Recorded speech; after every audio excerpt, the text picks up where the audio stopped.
to you. All right, Woody, thank you so much. Kim Bokamper's with us. And, Bo, we're waiting on Baldy. We may or may not. I know he's been real busy with all these games going on. Which, by the way, how about tonight? Cowboys at the Lions. What a great way to kick off the week. The games are unbelievable. I'll tell you what, it's funny. These you've got the Chiefs that are drowning right now. You got the Lions that are in hot water. It's the races are becoming really intense right now. And you got teams that you thought were like the Chicago Bears. Who saw the Chicago Bears being 9-3, being where they are? No. And look at New England. You can't think New England's going to trip. They just keep winning and winning and winning. They're in the playoffs right now. They got enough wins right now. Yeah. Denver's about ready to join them. They're going to lock one up here pretty soon. And you know what's really crazy? How about the Mike Tomlin story? They're going to dump him. I don't know. Even about Ben that. Roethlisberger and those guys, even former guys are going, his ass needs to go. You know what? So this is the Coach Shulik. It's the game's passed him by. Yeah. Right. Yes. All he does is win 10 games, and not that they're winning 10 games, but all he does is win 10 games and haven't won a playoff game since 2015. Yeah. And so, but so to me, the Rooney family, who still runs that team, they're very, very reticent. I mean, what have they had? Very loyal. 3 coaches in the last. Yeah. How many have years? Not had 35 years, coaches, whatever it is. And so they're if it's got to get really bad. I didn't like the way they patched that thing together, though. Yeah. They took a couple of our guys, and of course Aaron Rodgers came in and got his wife. Well, we haven't seen her, but he got married and then came and joined the team late. It's just been a really weird situation. But aren't they in the same situation that virtually every team, including us, needs the right quarterback? Yes. Right. I mean, look. No, they're just look at. They're on quarterback. Do you think New England's where they are if they don't have Dart? No, New England with not Dart. Drake May. Drake May. I'm sorry, I keep with Drake May.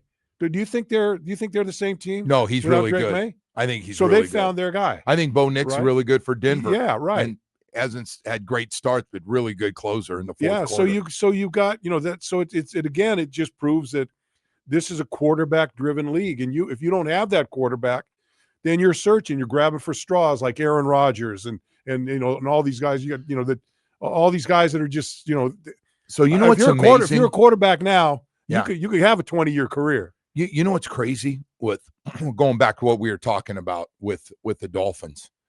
So Dolphins defense I'm just going last 3 games since Chris was let go after the game with Baltimore. 7 takeaways in 3 games by the defense, and the pick 2, which was a huge play by Minka Fitzpatrick. They've given up 13, 13, and 17 points in the last 3 games. Let me take the offensive side. Devon Achane, 174, 120, and 134 yards rushing. We got a running game right now that is, hey, man, feed him more. And they've been doing this with 21 and 22 carries. That's what he's been getting. The one part of this team, and by the way, the kicking game, this is as good a combination with what we're getting with Patterson and Bailey. Patterson filling in for Jason is 21 to 23. Yep. He's been great. And Bailey has been, whether it's backing him up or hitting 49 on his kicks, a little over 49 yards on his kick. We got one thing. That's not one. They're still winning. They're still finding ways to win. Now, 2 of them haven't been pretty. Yeah. But so you got, and so Achane, he has not played well. Achane, consistently running the ball is, as well as anybody in the league right now, right? Yes. And over the last month, the ability to get him the ball by in the air has kind of diminished a little bit, right? Yeah, he's not getting as many. I don't think he got targeted. He got targeted once or twice, maybe last week. I don't think he had a catch. He didn't have a catch. He did not have a catch in the last game. And part and parcel of that is your quarterback. Your quarterback is, I've been saying this since the beginning of this year. His arc is not on the upward climb.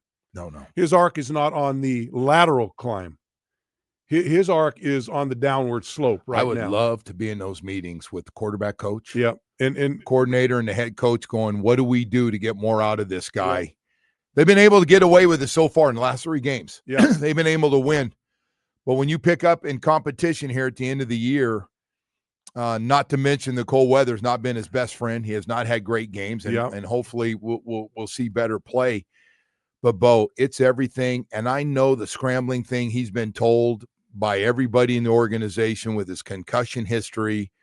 But this sliding, every time he slides short of a first down. Every time. Like he takes off. And it's not like he's sliding 8 yards short of the first down.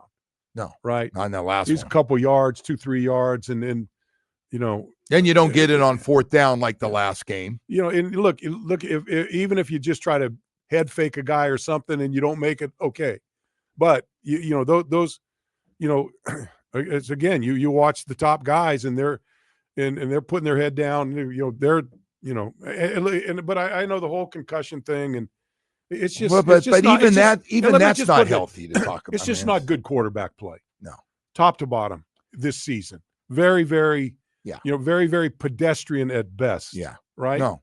Hey, and the other thing is, let's talk about the interception. And I'm not dogpiling on the guy. I'm just, Waddle goes down the sideline, gets past the corner, safety.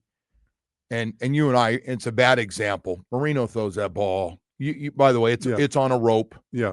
You catch it and you're running after I'm falling down. But a lot of guys are catching it and they're running after. They're thinking about scoring. Marino, Clayton and Duper and Nat are going to catch it, and Jimmy. How many quarterbacks in this league right now throw that dart to him? A lot. Right?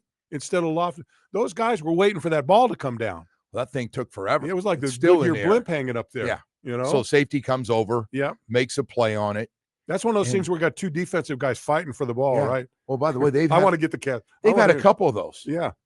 The guy Washington dropped one in double coverage. Should have probably not even thrown it.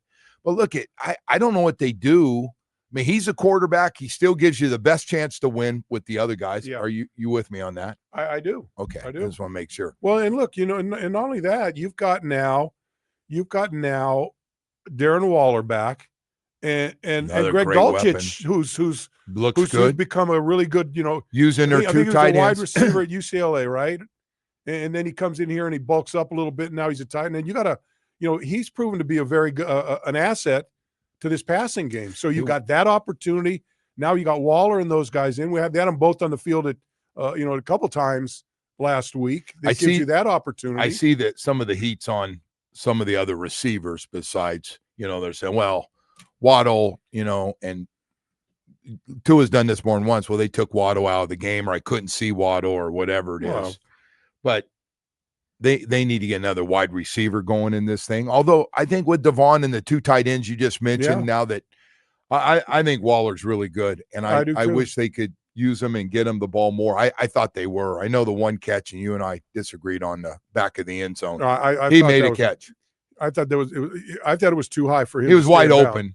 It was too high for him to be inbounds at the end of the end. He was at the back of the end line and couldn't get down in time. I mean, I was standing right there looking at it, and it wasn't. I just was seeing like just too high to catch it and drag the feet. Fall down. Let me tell you what. If he had a size 18 foot, okay. If he had a size 18 shoe, maybe you won't even tell me I was close to being right. Maybe he would have got a toe tap down on that one. You know. Maybe if he had Shaq's shoes, you know. I would love to know, because he's our guy next year. Yeah. But I mean, because fans coming up right and left. They're jumping off the Tua bandwagon going, hey, what are we doing about next year? And I go, we owe him a lot of money. What do you think? And look, I listening to him after in the post-game press conference. He knew that it was a crappy game. He did know that. You know, I mean, he wasn't, he wasn't that guy that, even though he's had some bad games and he walked up there and you thought that he played, like Johnny Unitas or something. Yeah. None of that after this game. He knew how bad he played in that game. It was. I think sliding. I'm not. Earlier in the year I went a little far on the worst game that I've ever seen. Yeah, no, you were strong. You're still talking about these guys. Almost hope, like, if we have a bad loss, people are waiting for you to do your CBS post game Right. because you get so fired up asking questions. I get home and my wife, who does not watch post game shows, is like, I think Bo's fired up. And I go, did you talk to him? She goes, I'm watching his show. I can't turn it off. It's made for TV stuff. And I was cracking up. I was like, wow, now you're watching that. So I could just tell. I say he takes losses very, very hard. There's no. I wish more people in the organization would take losses hard. Maybe that would help. That would too. help. Yeah, that would help us a little bit. But anyway, man, a lot of good things going on with the team. I want to ask you, Pro Bowl. Yeah. Devon Achan's a Pro Bowler, no doubt. Jordan Brooks leads the league. Jordan Brooks should be. How about who would be the third guy? So I gave more specific so to cut this down. Brewer or your left tackle? I would say both Patrick of them. Paul. I would say both of them. I think Brewer's been amazing. I mean, you the watch way we that use guy, him, you know, he's the way knocking they down. use Oh, him, he's crazy. You see a guy, you see a guy like that, his size, pulling not behind the line, in front of the line to get to the second level, and he's kicking guys out, and he's giving running lanes when he's in open field. I mean, he's fast. His blocking is amazing. Blocking is, and so he certainly is, and I think Patrick Paul is. We just don't hear much about him, which is a good sign. Well, that's a good thing, right? Yeah. I mean, how many times? You got another guy that's ready to go in the Hall of Fame in Richmond Webb, and when he was playing, you didn't really talk about him much because he never got beat. Right. You we did love those Bruce Smith, Richmond Webb. Those one-on-ones against the Buffalo Bills were fantastic. But I think there's, I think those four guys. Alec Ingold as that fullback, they've talked about how well he's played, but yeah, he's had some games where it hasn't worked out for him. But that's about it on the team, right? Those are main guys. Yeah, I think so. I think you've hit most of them. I mean, Dotson has been playing Dotson's put up nice numbers, but compared to the guy next to him, right? Yeah. It'd be hard to get both. But they do deserve. I think they deserve. Certainly, Jordan and Achan. Boy, and thing about Jordan Brooks, he gets after guys on the side. Oh no, he does. He's leader. Yeah, he's like, hey, I know I wasn't drafted by these dudes, but this is my team. Yeah, we're gonna friggin' play like this. No, and he I love it. And I tell you what, those guys, when he's almost like Dwight, but he talks a lot more than Dwight. But when he talks, people listen. That was Dwight, and he's an impact. So I remember going, when we were in Atlanta. Remember the first series, their series, their first opportunity with the ball, backed up, and he comes and makes that he sacks again. The second play of the game, right? Comes up with a sack. That whole sideline erupted, right? And to me, that's the first time we've seen emotion for a while. And and I said that play alone set the tempo for me for that whole game. I thought, and we got to go to break here, but Bradley Chubb's sack. Was a huge play. Huge play. Them backed up. Yep. Getting us the ball back and everything. Well, that whole sequence. Bradley Chubb's another guy. I give credit because, I thought he was gone. Yeah. It's a right draft pick. He's not here right now. Yeah. No, he's he's playing really well. And I tell you, he's another guy that, he's a guy that gets that team going. It's he is the guys that they look at him for that just the energy and what he gives them. So and look, he's I'm happy for him because from what he went through last year, and what the other thing for me, he's always he comes out and talks. And he's not backing down from anything. No. He'll say things, and sometimes he'll go, well, we don't really agree. But, I mean, if he's saying it, and that's what he's feeling, I guess that's what we're going to go with. Hey, we're going to break here. We got more stuff to get to. By the way, Bradley Chubb had his contract redone. Bo, you had incentives. I'm going to read you some of the incentives he's already reached. Get out of here. We'll be back with that in just a second.